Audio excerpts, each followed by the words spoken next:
Welcome, everyone. Welcome. Thank you so much for joining us today. Really appreciate it on your probably like lunchtime. And so I am just here to basically kick off our speaker series for Suicide Prevention Week. And we are so excited to have Catherine Lee from Blooming Minds Therapy with us. And in the interest of time, I'm going to allow Catherine to take it over and introduce herself and then start our speaker series discussion. So thanks so much, Catherine. Thank you so much, Brooke. Hi, everyone. I'm so excited to be here. My name is Catherine Lee. I am an LPC associate. I am currently supervised by Sarah Arnold, and I have a private practice in Westlake. It is called Blooming Minds Austin. I specialize in seeing teens and young adults working on life transitions, stress, depression, self-harm, self-esteem, all the things. I absolutely love working with teens. And so when we heard about this opportunity with Westlake, we were so excited to be a part of it. So today I will be presenting on social media boundaries. I know that that topic comes up frequently, at least with my clients and some of my other friends consulting clients as well. So I thought this would be a really important conversation to have. So without further ado, I will go ahead and share my screen and present.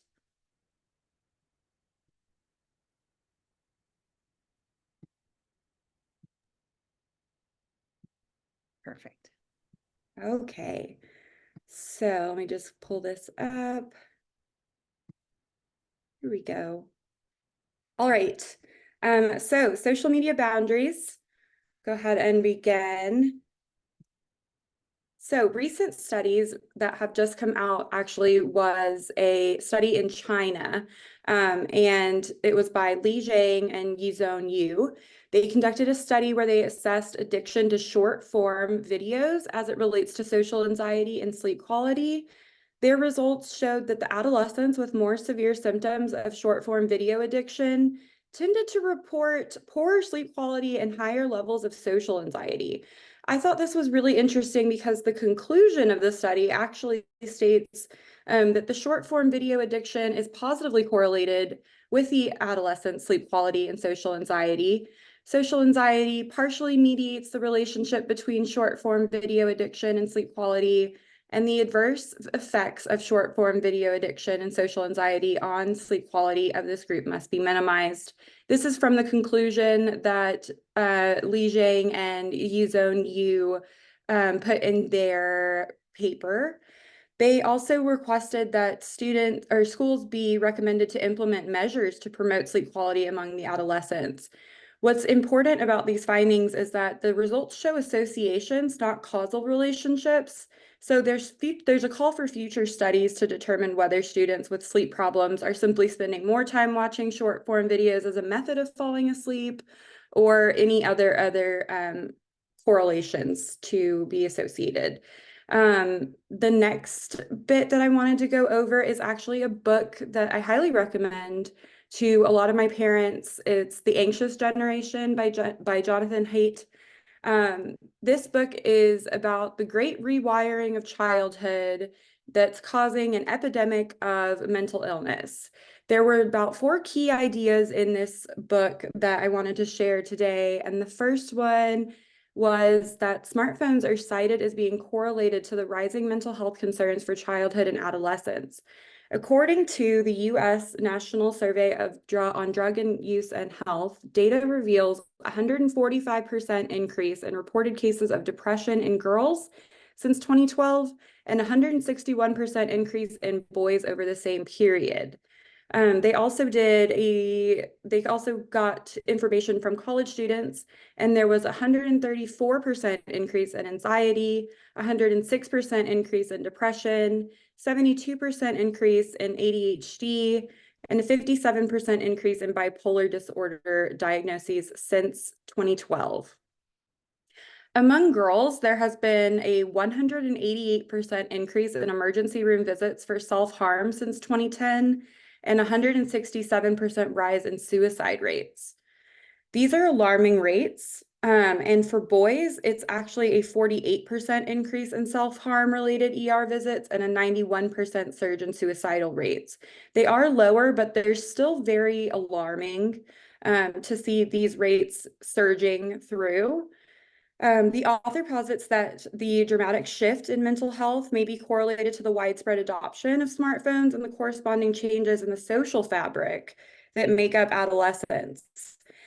He termed it the great rewiring of childhood, in which the social lives of adolescents have increasingly moved online through the constant access to social media, video gaming, other internet connections. And this link is the first generation of teens in the US to go through adolescence with this connectivity, recording more anxious, depressed, and suicidal than any generation recorded before them. Studies in the UK, Canada, and the Nordic states have also reported similar findings, which we really need to address the mental health crisis, and we also really need to address our boundaries with social media as well. The second and third key ideas are based on play-based childhoods. Play-based childhoods, not phone-based childhoods, promote healthy development. Smartphone use dangerously impacts children's health from sleep deprivation to attention fragmentation. Humans are known to have longer childhoods than mammals, and this is to allow for a slower pace of human development. The brain has to undergo synaptic pruning, in which those connections that are used frequently are strengthened while those that are not fade away. And through the process of evolution, this pattern and habit formation is designed to occur through free play, attunement, and social learning. And smartphones make it really challenging to fully explore all three of those critical areas of development. The third and important key idea here is from 2009 on, the time children spent interacting with friends face to face has dropped significantly. Even when kids and teens interact with friends, they usually do it with their phone in hand. This diminishes the quality of their social interaction. And this trend is not isolated by children and teens. In a study of children aged 6 to 12, 62% reported that their parents were actually distracted when they tried to talk to them, primarily due to smartphone usage. So this is going to come into play later on when we talk about modeling for our children and our teens. It's so important that we also model for them what appropriate social media boundaries look like. The fourth key idea is that these negative impacts can be curbed. So there's a call for government intervention where we can compel online companies to treat underage users with an extra duty of care, while also instituting more opportunities for free play in the school system. This also is important for you at home to promote and to really push your children for more social interactions in person with their friends. And so allowing them to do that will help with this inability for the teens to relate to each other in person. So it's imperative that we help children and teens in this crucial period by fostering healthy boundaries with online interactions and social media usage. We must model these boundaries and uphold them in the household while also providing a space for our children to understand the importance of social interaction in the real world. Two ways that we can really do this is one, positive modeling. So as tempting as it is to, doom scroll after a long day at work, parents should model healthy social media usage to their children and their teens. We can't expect our children to adopt healthy boundaries with technology without seeing us have those same boundaries. And another way to do that is with open communication. So being open to having honest conversations at home with and including your teens in setting boundaries that feel appropriate to your household. So coming together and coming up with things that feel right for your household. Offer options, set boundaries together, have honest conversations surrounding expectations. Expectations are really important to set with teens and children so that they know what to expect and what they can and can't access. So what should these boundaries look like? This is more of a time for you guys to collaborate. Setting social media boundaries are not a one-size-fits-all model.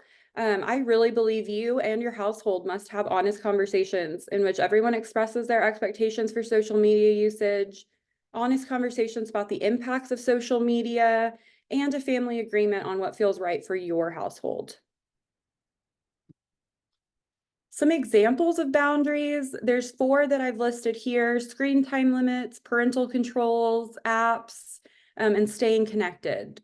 Screen time limits, so you can limit the amount of time spent on social media or video games to set up an expectation so there aren't any power struggles when you're requesting your child to get off of their phone or off of tech.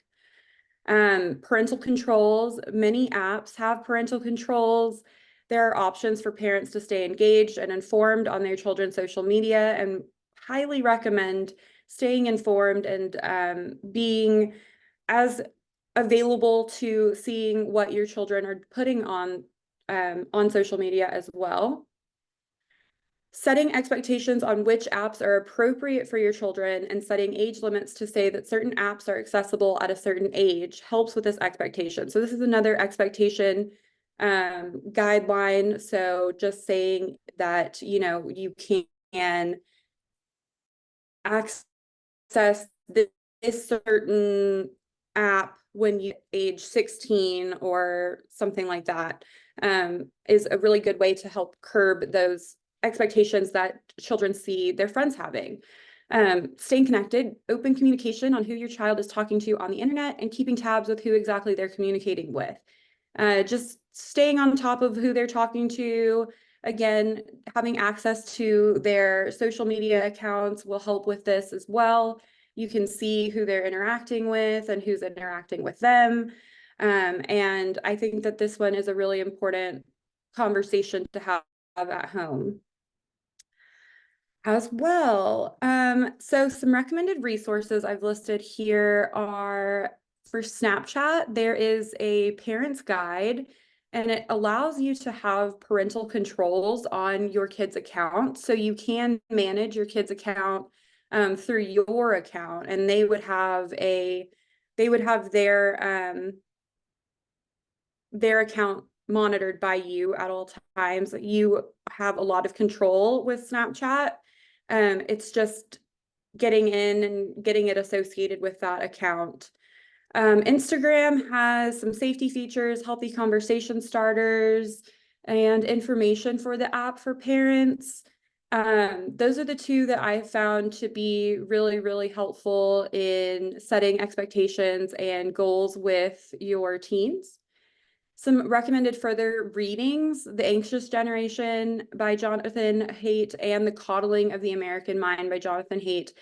These 2 are really good books that bring in a lot of studies that have been conducted throughout the years. Obviously, we still have a lot to find out and to figure out about this new technology age that we're currently living in.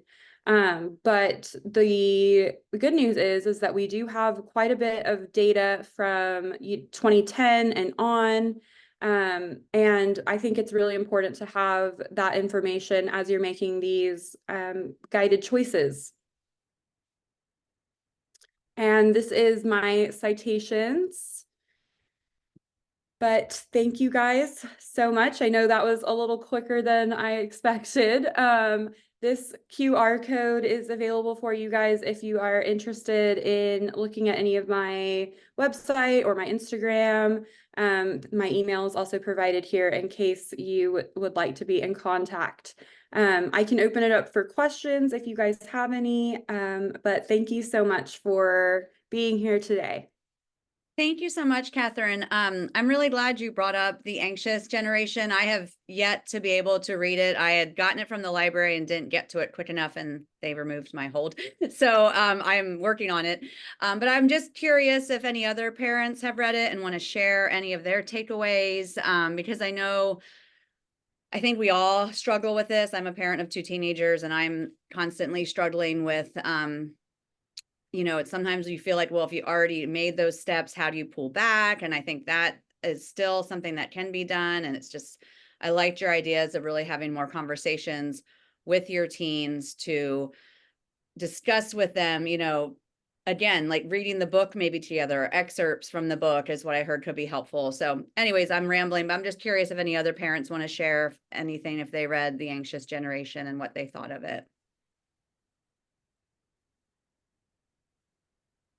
No? Okay. Well, y'all can definitely, I encourage you to read it. And it's on my list. I am going to read it as well, because I do feel like we're kind of moving forward with, just the impacts of technology with not enough information and research. I think that's one of my biggest fears as a parent. Okay. We have someone in the chat.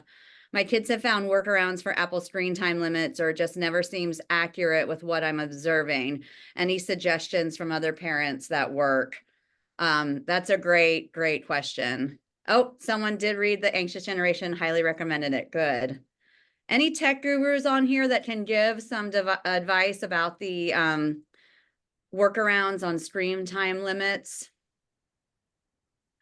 I have to admit, I find that challenging myself. I am not as technologically savvy as some parents, and I thought I successfully had set it up, and then my daughter told me she was just she admitted that she was uninstalling the app and reinstalling it, and that's how she getting more time.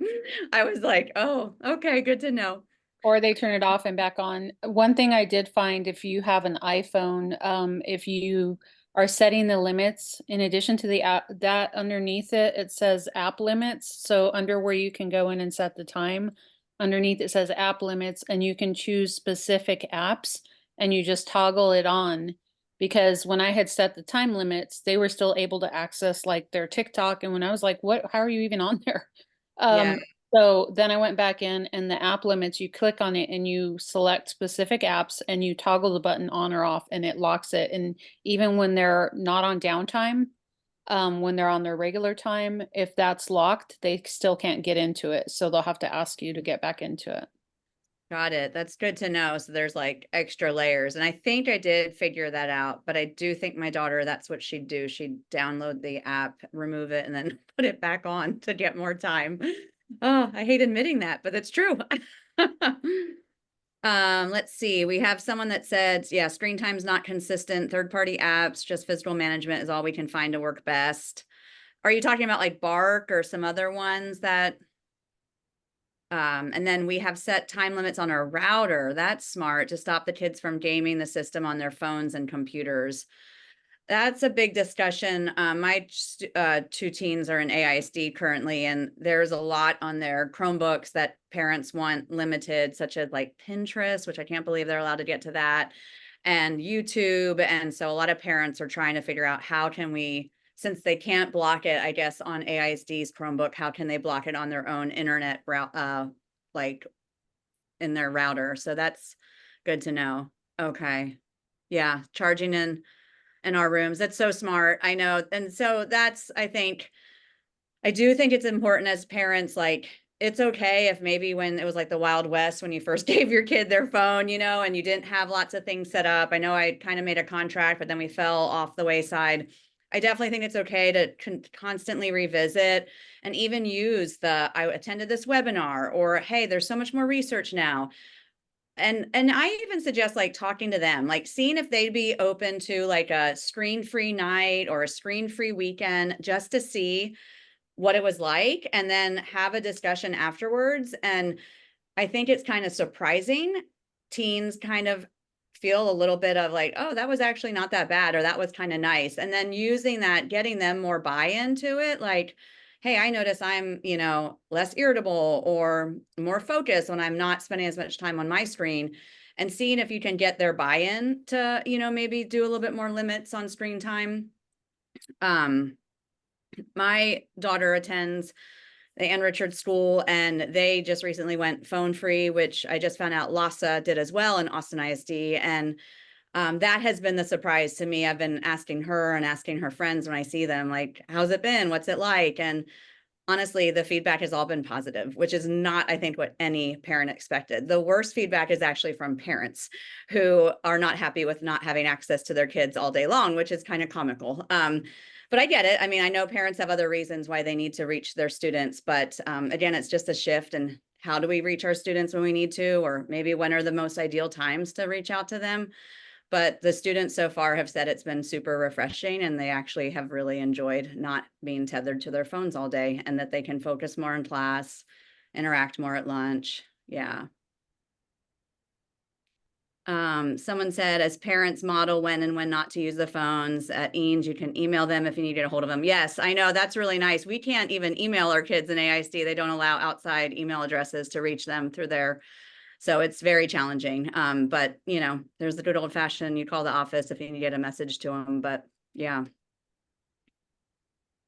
I got Any, one. Is there an option for non-smartphones in the US, like a phone that can only have calls? And yes, there is access to phones that don't have access to the internet. They only can call and text. I've seen some of those. yeah.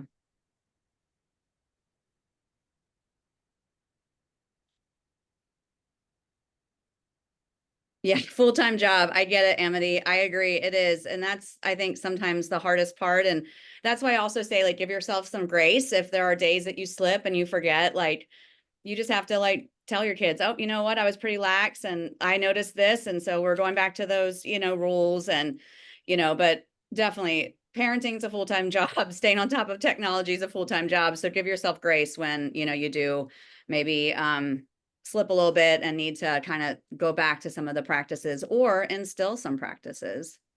So. Well, I so appreciate Catherine, you coming. Catherine, also just want to let you parents know, Catherine came yesterday to our health and wellness fair, which was a huge hit.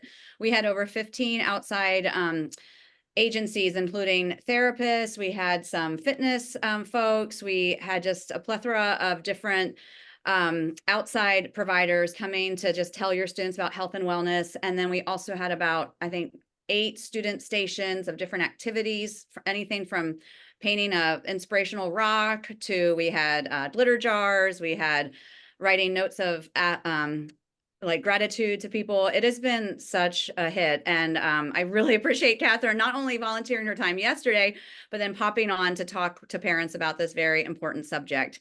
So just a reminder, we have our next speaker series coming on at 12:45. It's about reflective responding with Sumaya Luxton. And then we have 2 more tomorrow and Friday.